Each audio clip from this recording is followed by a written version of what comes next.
네, 정세균 국무총리가 코로나19 확산 방지의 최일선에 있는 수많은 의료진들에게 위로와 감사를 표했습니다. 2달 넘게 방역 총력전을 다하고 있는 가운데 일부러 자신의 증상을 숨기거나 자가격리 수칙을 위반하는 분에 대해서는 처벌이 강화됩니다. 이 관련 내용 김대하 대한의사협회 홍보이사와 함께 짚어보겠습니다. 어서 오세요. 네, 안녕하십니까. 자, 먼저 전반적인 상황부터 좀 짚어보도록 하죠. 새롭게 추가된 확진자가 81명으로 이제 나흘 연속 두 자릿수 증가폭을 보였습니다. 아무래도 이 해외 유입 사례가 지금 계속 늘고 있는 상황이고 또 지역별로 봤을 때는 서울과 경기 등 수도권이 지금 많이 증가를 하고 있는 상황인데 전체적인 지금 현황 어떻게 좀 파악을 하고 계십니까? 네, 뭐 우려했던 대로 역시 수도권과 서울에서 환자 수가 이렇게 눈에 띄게 줄어들지 않고 꾸준하게 계속 쌓여나가는 그런 양상을 보이고 있는데요. 네. 특히 이제 말씀하신 대로 해외 유입 사례, 해외에서 돌아오는 우리 교민들이라든지 유학생들, 그래서 계속해서 환자가 발생을 하고 있는 상황이고, 예. 이들을 지금 이제 2주간 자가격리를 하고 있습니다만, 계속해서 이제 누적이 됨에 따라서 이런 자가격리에도 허점 내지는 이제 구멍이 좀씩 드러나고 있는 것 같아요. 그래서 예. 이 부분이 상당히 우려가 되는 상황이다 이렇게 말씀드리겠습니다. 네. 자가격리에 허점이 드러난다라는 말씀을 해주셨습니다. 근데 자가격리를 하고 계신 분들 중에서도 잠시 집 앞 편의점은 괜찮겠지, 내가 마스크를 쓰고 간다면 괜찮겠지라는 생각하시는 분들도 있을 것 같거든요. 근데 그게 안 되는 거죠? 그렇죠. 그러니까 자가격리를 하는 이유는 감염이 되었을 가능성을 가정하고 우리가 최대 잠복기라고 하는 2주간을 남과 접촉하지 말라는 의미가 예. 있는 거거든요. 근데 이제 대다수의 우리 어떤 문제들이 사실 이 정도는 괜찮겠지, 뭐 잠깐은 괜찮겠지, 나 하나는 괜찮겠지라는 그런 방심에서 시작되는 것이 많습니다. 특히나 예. 이 코로나19는 잘 알려져 있는 것이 무증상이거나 이 증상이 가벼운 경우도 굉장히 많고 그렇죠. 그런 상황에서도 남에게 전파할 가능성이 있다는 것이 지금 잘 알려져 있기 때문에 네. 본인이 느끼기에는 난 괜찮은 것 같은데 굳이 자가격리하지 않아도 되는 상황 같은데 예. 난 안 걸린 것 같은데 이렇게 느끼더라도 사실 밖에 나가서 남과 접촉하는 과정에서 감염 전파시킬 우려가 있다는 것이죠. 그걸 예. 알 수 없기 때문에 자가격리를 하는 것이고 그렇다고 한다면 집 근처에 있는 잠깐 외출 이런 것도 삼가는 게 맞습니다. 네, 이제 이렇다 보니까 자가격리 위반자에 대한 지금 처벌이 강화가 되고요. 또 이 격리 이탈로 피해를 발생시켰을 경우에 손해배상 청구까지도 가능하다. 이런 입장들이 나오고 있습니다. 적절한 조치라고 보시는지 어느 정도의 좀 조치가 있어야 된다라고 생각을 하십니까? 사실은 이제 이 지금 말씀하신 조치도 상당히 이제 강화가 된 것이죠, 중간에. 그렇죠. 예. 그럼에도 불구하고 여전히 좀 아니한 이런 상황이 좀 벌어지고 있는데 일단은 그런 처벌이라든지 이런 부분에 있어서는 좀 더 이제 경각심을 가지고 그런 좀 더 철저히 해나가는 게 당연히 중요하겠고요. 예. 자가격리를 하시는 분들의 마음가짐 그런 것도 굉장히 중요할 것 같습니다. 특히나 이제 지금 상황이 워낙에 날씨도 좋고 봄 기운이 이제 완연한 그런 상황이 되다 보니까 네네. 집에만 있기가 좀 힘들다고 느끼시는 분들이 많을 텐데요. 그렇죠. 그렇지만은 그런 어떤 방심이 결국에는 누군가에게 잘 모르는 사람에게 치명적인 상황이 될 수도 있다는 거. 네네. 누군가가 나 때문에 돌아가실 수 있다는 그 정도의 경각심을 좀 가져야 된다고 생각합니다. 예. 해외에 유입되는 사례가 계속 많다 보니까 자가격리 중요성도 굉장히 계속 강조되고 있는 거고요. 그리고 사실 그 검역 과정에서의 걸러내는 역할도 굉장히 중요할 것 같습니다. 실제로 검역 과정에서는 해열제를 먹고 그 열 감지에서 통과가 된 상황에서 뒤늦게 확진 판정을 받은 사례들도 있었거든요. 이 부분에 있어서는 실제로 정부 차원에서는 만약 이렇게 해열제를 먹고 통과를 한다거나 거짓 진술을 할 경우에는 더 강하게 처벌을 하겠다라는 이야기를 하고 있습니다만 검역 과정에서 이걸 걸러낼 수 있는 현실적인 방법은 없는 겁니까? 사실은 이제 말씀드린 대로 증상이 가볍거나 없는 경우들도 상당히 있고요. 예. 그게 이제 가장 큰 문제점이죠. 검역이란 건 우리가 이제 열이 난다든지 아니면 증상이 있는 걸 기준으로 해서 걸러내는 과정이니까 그렇기 때문에 이걸 사실 100% 걸러내기는 굉장히 예. 어렵습니다. 그렇기 때문에 이제 사실은 외국으로부터 입국을 제한한다든지 아니면 격리를 의무화한다든지 이런 조치를 할 수밖에 없는 그런 상황인 거고요. 한 가지 또 이제 최근에 이제 제시되는 아이디어가 이제 신속 검사 예, 방법이죠. 그러니까요. 그래서 네. 기존에 우리가 이제 신속 검사라고 하면 사실 항원 항체 반응을 이용하는 신속 검사를 많이 생각을 합니다. 실제 독감에서 많이 사용하는 방법인데 이거는 이제 사실은 우리가 바이러스에 노출되더라도 항체가 생기기까지 시간이 걸리기 때문에 사실 그 시기에는 검출이 안 된다는 문제점이 있어요. 그러니까 초반에는 위음성일 가능성이 있다는 거죠. 근데 이제 지금 나오는 이야기는 외국에서 개발이 된 예. 검사 같은 경우에 한 45분 만에 결과를 얻을 수 있으면서도 PCR과 거의 유사한 방식을 사용해서 찾아낼 수 있다 이런 건데 지금 이제 공항에서 좀 도입을 해야 되지 않냐 이런 논의가 계속 예. 있는 걸로 알고 있습니다. 그렇지만 비용 문제도 있고요. 그다음에 이제 검사라는 것이 아무래도 그냥 체온만 재는 것만 그렇게 간단한 건 아니거든요. 거기에는 의료인이 또 투입이 돼야 되는 부분이 있고요. 그래서 실제적으로 이제 실현되기 위해서는 상당히 많은 준비가 필요하지만 지금 우리 국내 상황이 워낙에 계속해서 해외 유입이 위협으로 부상하는 상황이기 때문에 그 부분에 있어서는 아끼지 말고 좀 검토해 볼 필요가 있겠다 이렇게 생각이 됩니다. 예. 네. 자, 그리고 서울 아산병원을 비롯해서 지금 대형 병원들, 요양병원 관련 시설의 집단 감염도 지금 계속이 되고 있습니다. 뭔가 원내 감염을 좀 더 확실하게 막기 위한 대책들이 계속 나와야 될 것 같고, 의료기관이라든지 이런 병원에 진입하는 그런 것에 대한 관리도 좀 강화돼야 할 것 같은데 어떤 생각 갖고 계십니까? 이 코로나19 사태 초기부터 네. 사실 필요 없는 방문이나 병문안은 하지 말자. 그리고 병원에도 가능하면 환자 본인만 오시라. 이런 것들을 했었는데 사실 어떻게 보면 간병인이라든지 이런 분들은 조금 사각에 있었던 게 사실인 네네. 것 같아요. 그러니까 그 중요성은 상당하죠. 왜냐하면 거동이 어렵거나 혼자 병원에 계시기 힘든 분들은 결국 24시간 같이 생활하는 분들인데 이분들이 사실 환자와 굉장히 밀접하게 접촉하고요. 의료진과도 계속해서 접촉을 하는 분들이니까 의료인은 아니지만 사실상 준의료인이랑 비슷하단 말이에요. 근데 그런 분들에 대해서 사실 조금 이제 어떻게 보면 약간 좀 신경을 못 썼던 부분이 네네. 있던 걸로 예. 좀 보이고요. 이번에 문제가 되고 있는 의정부 성모병원 같은 경우도 예. 이 역학조사를 해보니까 간병인이 상당히 이제 감염 확산에 역할을 했을 가능성이 좀 제기가 되고 있거든요.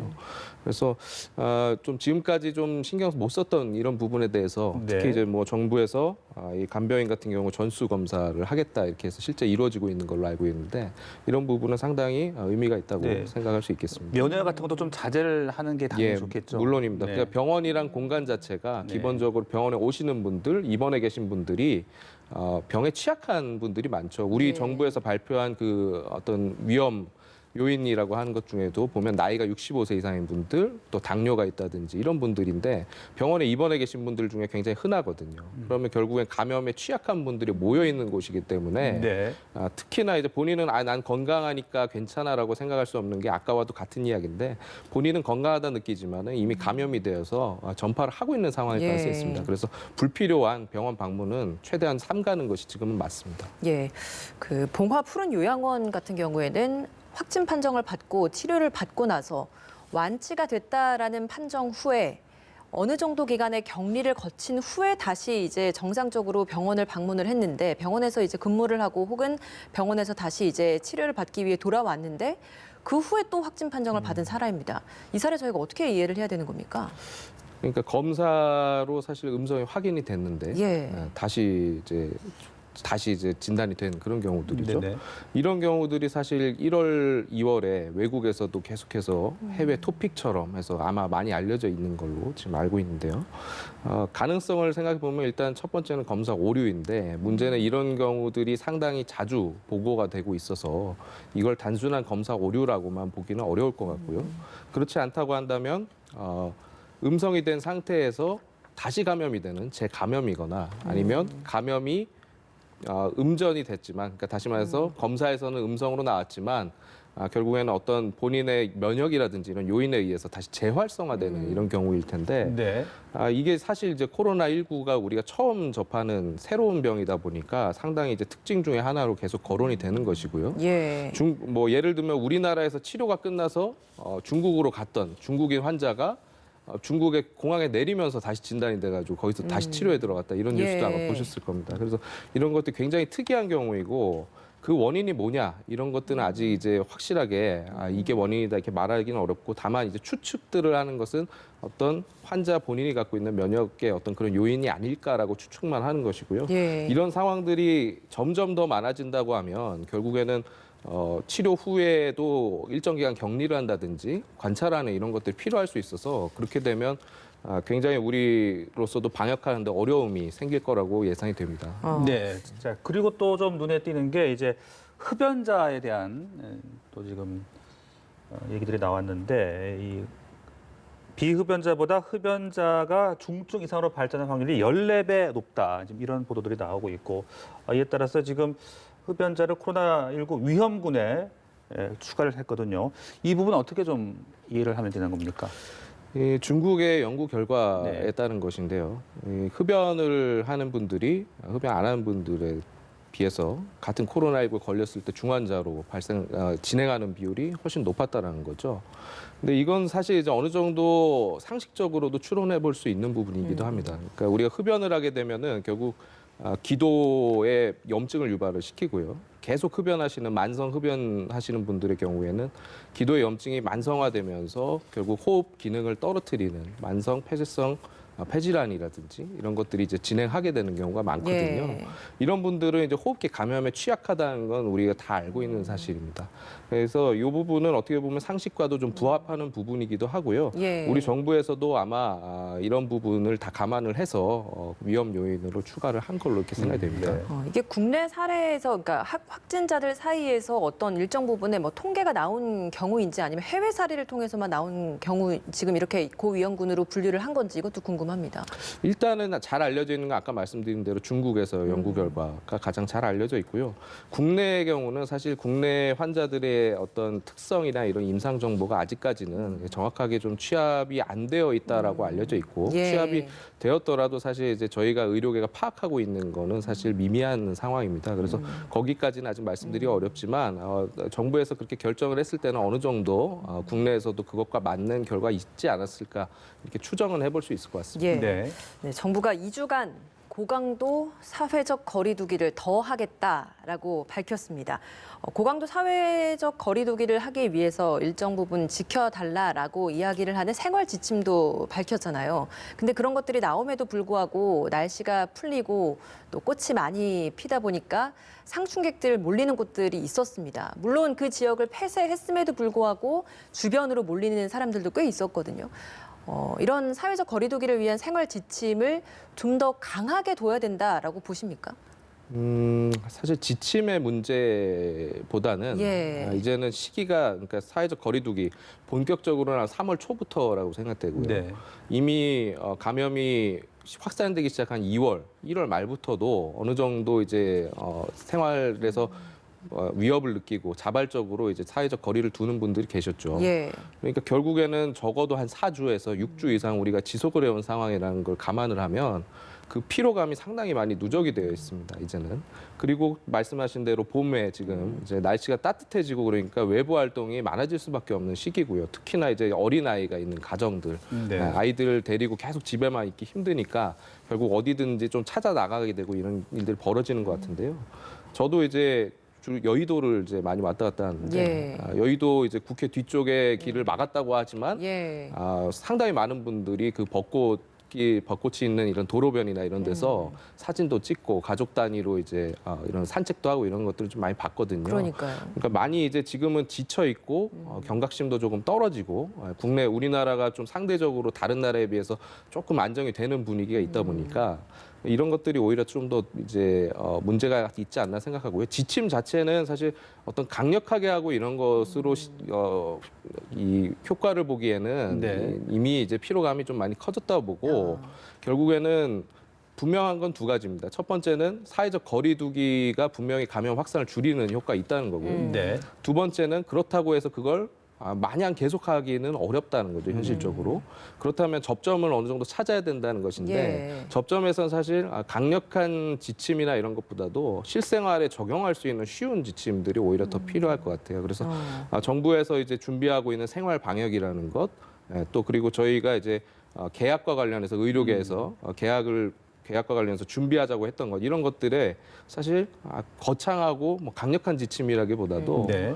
실생활에서 우리가 실제 실천할 수 있는 실현 가능성 있는 그런 지침들이 마련돼야 될 것 같습니다. 그러면 네. 생활 방역이라는 게 사실 아직까지는 내놓기는 어렵다. 고강도 사회적 거리두기를 좀 더 해야 된다라는 게 지금 방역 당국의 입장인 거잖아요. 그러면 생활 방역 단계로까지 가기 전 지금 이 2주 정도 기간 동안에는 시민들의 자발적인 협조가 가장 중요하다. 뭐 그렇게 보신다는 겁니까? 뭐 무엇보다도 일단 시민들의 참여, 협조가 가장 중요할 것 같고요. 예. 가장 큰 위협 요인도 거기 있다고 봅니다. 말씀드린 대로 이제는 많이 지치셨고 모든 분들이 그리고 인내를 갖기 좀 힘든 상황까지 와 있다라고 판단이 되기 때문에 여기에서 사실 어떻게 보면은 자발적으로 하는 게 이제 가장 중요한 시점이고요. 말씀드린 대로 우리가 그냥 봄이라고 날씨 좋다고 무의식 중에 이 정도는 괜찮겠지 하는 것이 결국에는 주변의 누군가에게는 피해로 돌아갈 수 있다. 이런 네. 이런 의식을 좀 공유하는 게 필요하다 생각합니다. 네. 아까도 이제 접점을 조금씩 찾아가야 된다라고 말씀을 하셨는데 바로 그 가운데 하나가 이제 학생들의 학사 일정을 계속해서 미룰 수는 없는 것 아니겠습니까? 그렇다 보니까 이제 온라인 계약이 이제 며칠 후면은 시작이 됩니다. 고등학교 3학년생과 중학교 3학년생부터 이제 시작이 되는데 여러 가지 준비를 하고 있습니다만 우려의 목소리도 있는 것 같고요. 그렇다면 이게 실제 등교를 할 수 있는 시기는 또 언제쯤이 돼야 할까? 이런 우려들도 나오는 것 같습니다. 어떻게 좀 보고 계십니까? 글쎄요, 이제 사회적 거리두기 좀 더 고강도로 2주 정도 유지하면서 아마 정부에서 하루 확진자 수를 50명 선이라고 좀 제시를 한 것 같아요, 그렇죠. 목표치를. 예. 그러니까 최근에를 보면 한 100명 내외로 계속 유지가 되고 있으니까 아마 지금의 절반 수준 정도의 감염을 의미하는 것 같은데 사실 이제 50명이다, 몇 명이다 이렇게 기준을 잡기는 상당히 어려운 일이죠. 그렇지만 이제 저희가 이 계약과 관련해서는 몇 가지 계속해서 말씀드리는 것이 일단 객관적으로 어느 정도 위협이 있는지를 파악해야 된다. 그래서 지역사회에서 좀 더 적극적인 검사, 특히 위협 요인이 된다고 생각되는 아까 이제 간병인 같은 분들 말씀했었잖아요. 예. 네네. 이런 분들에 대해서 좀 더 적극적인 조사 필요하고 필요하다면 지역별로 표본 조사도 필요할 것 같고요. 그다음에 그 사이에는 당연히 실현 가능한 학생들이 지킬 수 있는 지침이라든지 실질적인 예방 조치의 준비가 필요하고요. 세 번째는 최악의 경우 계약이라든지 아니면 사회적 거리두기를 이제 종료했을 때 어떤 접점을 통해서 빠져나갈 때 거기에서 감염이 확산될 경우에 우리가 소화할 수 있는 정도의 그런 조치를 미리 준비해 놔야 된다라는 거죠. 그래서 예. 그런 준비들이 같이 병행이 되어야 될 것 같습니다. 예. 오늘 오후에 중대본 브리핑 내용 중에서 의료 인력 중에 감염자가 오늘 0시를 기준으로 241명이다라고 밝혔습니다. 실제로 대구에서는 의료진 중에서 사망하신 분까지 좀 발생한 상황인데 코로나19가 발생하고 나서 정말 전력을 다해 사투를 벌이고 있는 시기가 지금 2달이 넘었습니다. 의료진들 현재 상황이 어떤지 좀 궁금합니다. 일단은 코로나19랑 직접 접촉하는 그러니까 선별 진료소라든지 아니면 특히 이제 환자가 많이 발생한 대구 경북 지역의 의료기관에서는 사실 그 피로도가 아주 심한 상황이죠. 예. 네. 흔히 번아웃이라고 하잖아요. 소진이 된다고 하는 예. 거죠. 네, 이게 이제 워낙에 환자를 접촉할 때 중무장을 해야 되는 그런 부분이 있고요. 예, 그렇기 때문에 실제적으로 체력 소모도 굉장히 심한 데다가 병원에 오시는 분들 사실 이제 이런 겪어보지 못한 상황에서 굉장히 민감하게 반응하시거나 그런 부분에서 감정적으로 스트레스 받는 일도 많고요. 의료진들이. 환자를 통해서요? 예, 맞습니다. 그런 부분도 있고요. 또 실제 이제 코로나19를 전담하는 기관이 아니더라도 일선에 있는 우리 주변에 있는 의료기관들도 사실 내원하는 분들이 코로나19 환자일 가능성을 언제나 생각을 해야 되고 그 가능성에 따라서 방어를 해야 되는 그런 네. 상황이기 때문에 굉장히 신경이 곤두서 있는 그런 상황인 거죠. 네. 그래서 이 피로감이 사실 이제 2달 넘어가면서 의료인들도 굉장히 지치고 환자 한 명 한 명이 그 발생할 때마다 스트레스 굉장히 받을 수밖에 없는 상황이기 네. 때문에 그렇게 힘든 상황이니까 이제 오늘 지금 나오신 만큼 네. 어떤 좀 보호와 지원이 필요할지 끝으로 한 말씀 좀 해주시죠.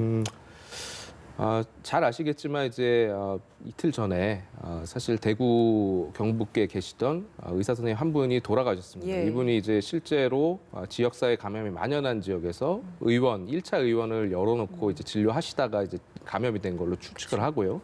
이분이 이제 돌아가셨는데 제가 이 부분을 꼭 말씀드리는 이유는 그러니까 꼭 코로나19에 전담하는 의료기관이 아니더라도 지금 어디에 있는 병원이든 의원이든지 간에 거기에 있는 의료진 그리고 거기에서 근무하는 분들 굉장히 스트레스가 많이 쌓여 있는 상황이거든요.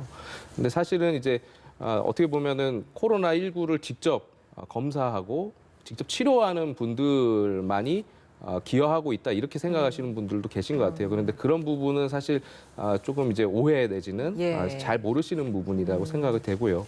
그래서 주변에 있는 사실 의료진들이 모두 코로나19와 맞서고 있는 상황이라는 걸 좀 이해를 해주셨으면 좋겠고 예. 네, 그런 부분에 있어서 우리 사회가 특히 이제 외국 같은 경우는 뭐 의료진에게 어떤 존경이라든지 응원에 그런 시간을 갖는다든지 이런 사회가 의료진들을 응원하는 이런 것들을 예. 많이 하더라고요. 근데 우리 사회에서도 좀 그런 정서적인 측면의 어떤 지원이 같이 좀 있었으면 좋겠고요. 또 한 가지는 실제적으로 이제 중요한 것은 물론 이제 초반보단 많이 좋아졌지만 결국엔 어떤 마스크라든지 손 소독제라든지 의료기관에 사용하는 알코올이라든지 이런 것들 아주 기본적인 거지만 꼭 필요한 이런 부분에 있어서 아쉬움이 없도록 좀 지원을 해주시는 게 중요할 것 같습니다. 네. 알겠습니다. 김대하 대한의사협회 홍보이사와 함께 코로나19 현황 짚어봤습니다. 오늘 말씀 고맙습니다. 고맙습니다.